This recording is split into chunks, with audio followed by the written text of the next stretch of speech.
Assalamualaikum warahmatullahi wabarakatuh. Apa kabar soleh-solehah kelas 4 semuanya? Mudah-mudahan kalian semua selalu dalam keadaan sehat walafiat. Bertemu lagi dengan Bu Guru dalam pelajaran matematika. Sebelum dimulai, kita berdoa terlebih dahulu ya.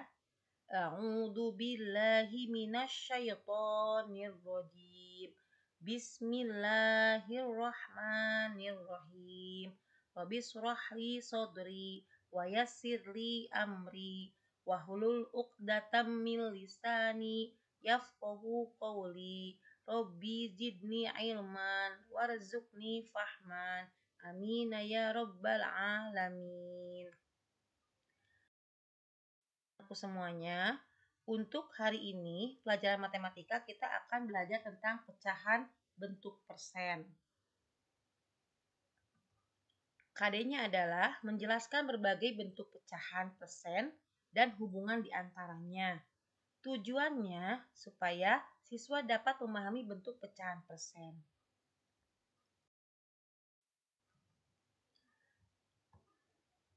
Kalian pastinya pernah ataupun sering ketika sebelum pandemi pergi ke sebuah pasar ataupun swalayan ataupun mall.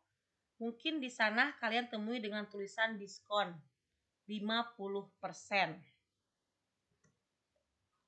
Atau ada tulisan diskon 73%. Tanda 0, strip 0, 0 kecil ya. Strip 0 kecil itu namanya persen. 50% dibaca 50%. Tulisan angka 73% dibaca 73%. Ada yang tahu apa arti persen? Ya, betul. Arti persen itu adalah per 100.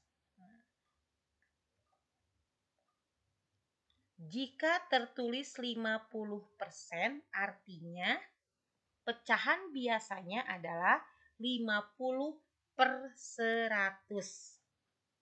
Kita sudah belajar pecahan biasa, pecahan campuran, dan juga pecahan desimal.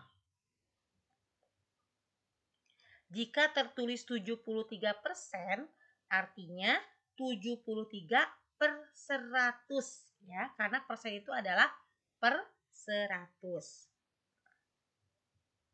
73% adalah pecahan persennya, 73/100-nya adalah pecahan biasanya.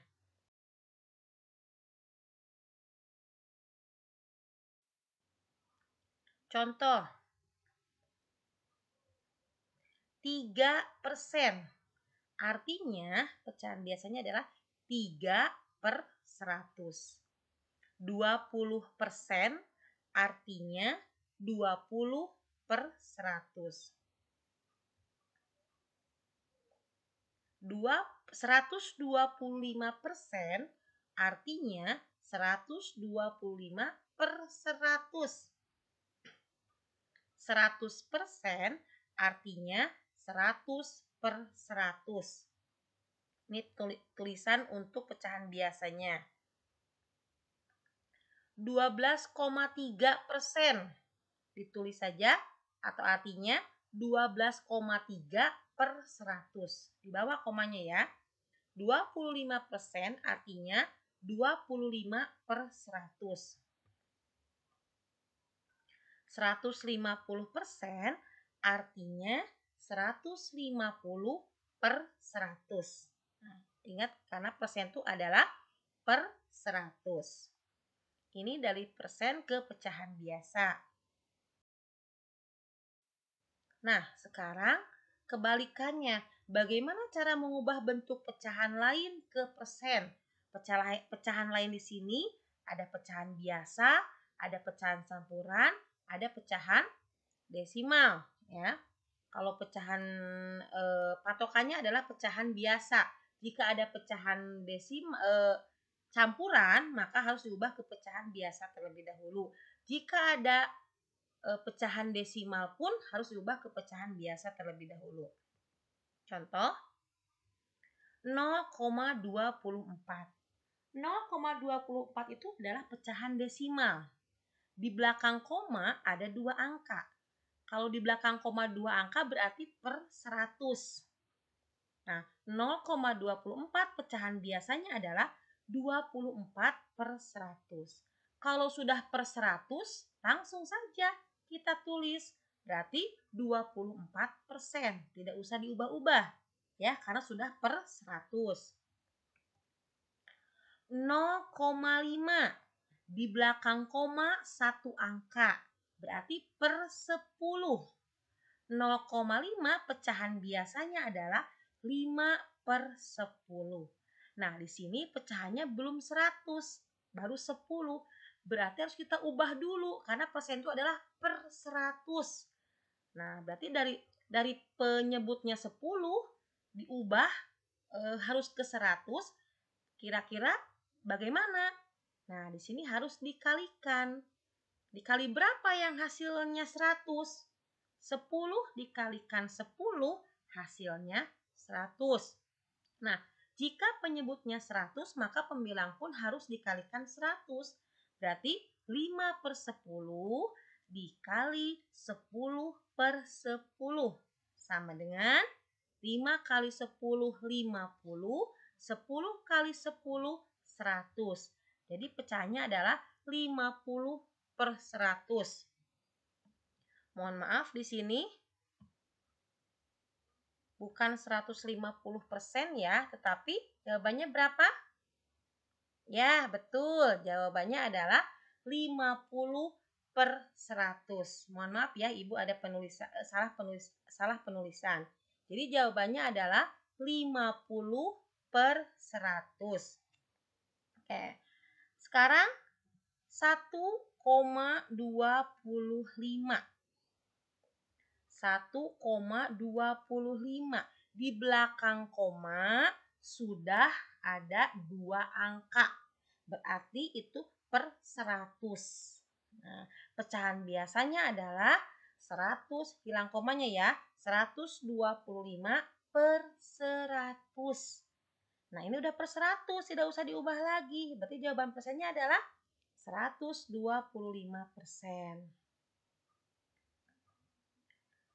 2 per 5. Pecahan biasanya adalah 2 per 5. Penyebutnya angka 5, belum 100. Ingat, persen adalah per 100. Nah, kita ubah dulu penyebutnya. Dikali berapa supaya dapat 100 hasilnya? 5 dikali berapa supaya dapat 100 hasilnya? 5 dikalikan 20. Hasilnya 100. Berarti pembilangnya pun dikalikan 20. 2 dikalikan 20 adalah 40 hasilnya. 5 dikalikan 20 hasilnya 100. Pecahannya 40 per 100. Berarti persennya berapa? 40%. Nah, sekarang ada soal lagi. 8 per 25. Masih pecahan penyebutnya belum 100. Berarti kita ubah supaya menjadi 100. 25 dikalikan berapa supaya dapat 100? 25 dikalikan 4. Berarti yang pembilangnya pun 8 dikalikan 4. 8 dikalikan 4, 32. 25 dikalikan 4, 100. 32 per 100, persennya adalah 32%. Mudah-mudahan bisa dipahami ya. 0,123. Di belakang koma ada 3 angka. Ingat, kalau 3 angka berarti per 1000. Berarti pecahannya adalah 123 per 1000. Nah, ini kelebihan ya. Nah, kalau persen kan harus per 100. Ini kelebihan 1000 pecahannya, penyebutnya. Jadi harus dikurangi. dibuang nolnya 1. Bukan maksudnya dihilangkan nolnya 1 supaya jadi 100, berarti dibagi. Betul. 1000 dibagi 10 dapat 100. Berarti pembilangnya pun harus bagi 10. Nah, 123 dibagi 10 itu hasilnya 12,3. Karena di belakang koma satu angka ya. Berarti jawabannya 12,3 per 100. Nah, karena sudah per 100, udah langsung aja persennya 12,3%. Ini di bawah komanya kali ini karena sudah per 100 ya. Baik. Nah, setelah melihat tadi contoh-contoh soalnya, berarti bagaimana cara mengubah pecahan yang lainnya ke pecahan persen itu? Nah, yaitu untuk mengubah bentuk pecahan desimal ke bentuk persen atau pecahan biasa ke bentuk persen, arahkan semuanya ke bentuk pecahan biasa yang berpenyebutnya 100. Karena persen itu per 100. Jadi yang kita harus kerjakan terlebih dahulu adalah bagian bawahnya, bagian penyebutnya ya. Harus ke 100. Kalau sudah 100 jangan dikali atau dibagi, tidak usah diubah lagi, tetapi langsung aja tulis per saja. Tapi kalau penyebutnya belum 100 maka kita harus menjadi 100 ya, harus diubah dulu penyebutnya supaya menjadi 100. Bilangannya dikalikan berapa, yang penting hasilnya ada 100 gitu ya untuk penyebutnya. Itu cara mengubah pecahan desimal, pecahan biasa untuk bentuk persen. Mudah-mudahan bisa dipahami. Karena matematika itu harus diulang-ulang ya. Jadi nanti tolong videonya, pembelajaran yang di depannya silakan kalian ulang-ulang lagi untuk dilihat, dan supaya lebih bisa lagi, lebih mengetahui kita bisa mengerjakan ataupun paham dengan materi ini, maka silakan kalian kerjakan tugasnya. Di sini ada 5 soal, kerjakan di buku tulis. Nanti kalau sudah selesai silakan kirim ke guru kalian masing-masing ya. Semangat, manjada wajada ya. Bersungguh-sungguh maka akan berhasil nih ya. Silakan kalian untuk mengerjakan soal latihannya. Terima kasih soleh-soleha semuanya yang sudah menyimak video pembelajaran matematika pada kali ini. Mudah-mudahan kalian semuanya diberikan kemudahan oleh Allah Subhanahu wa taala dalam menerima pelajaran.